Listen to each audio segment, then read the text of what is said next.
What's up, YouTube? TMZ1313 here. Hey guys, I'm doing that 24-hour test I was talking about. It actually took me 2 days because I've had lots of problems come up. I got about 40 minutes of video, but no video editing software, so I can't really edit a video.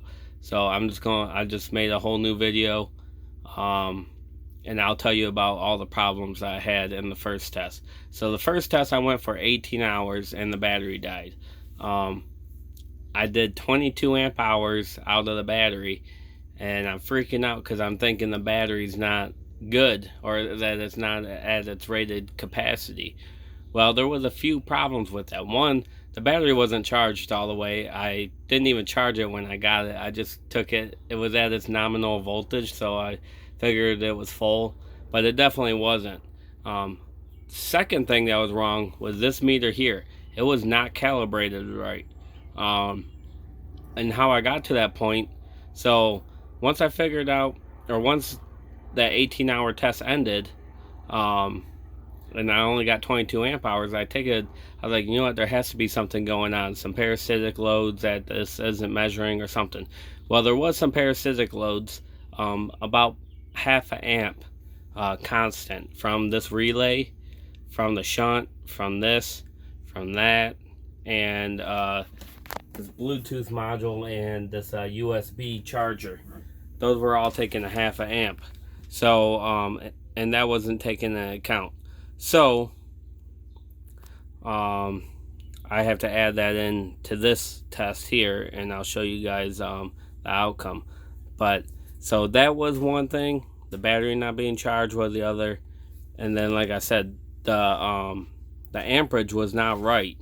And how I figured that out was when I went to go charge it. I have a 5 amp battery charger. Well, it said on the meter that it was only getting 2.5 amps.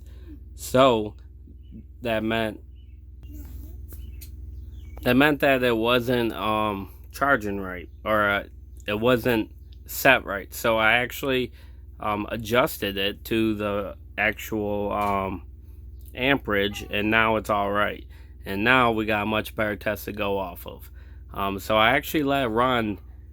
It could still run for another hour. I would say another hour, but after it gets under 12.5, it starts to drop pretty quick.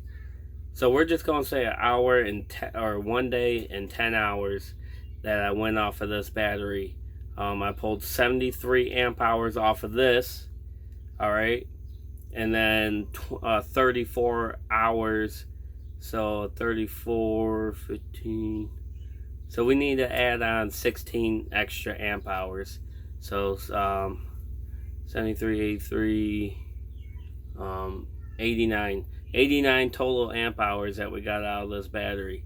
So, and I could almost go for a day and a half off of this battery alone.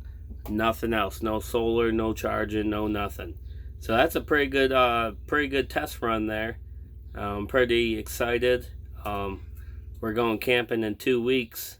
So in 2 weeks, I'll try and make some video, but I'm gonna be with my family. So but anyways, thanks guys for watching. All my new subscribers, I finally hit 1,000 subscribers, so thank you so much. I really appreciate it. Everyone that has been checking out my videos and subscribing. There'll be tons of videos on this battery. I might do a video of balancing it, of comparing it to an AGM, and some other things. But alright guys, thanks for watching. Please like, share, subscribe, and I'll talk to you later.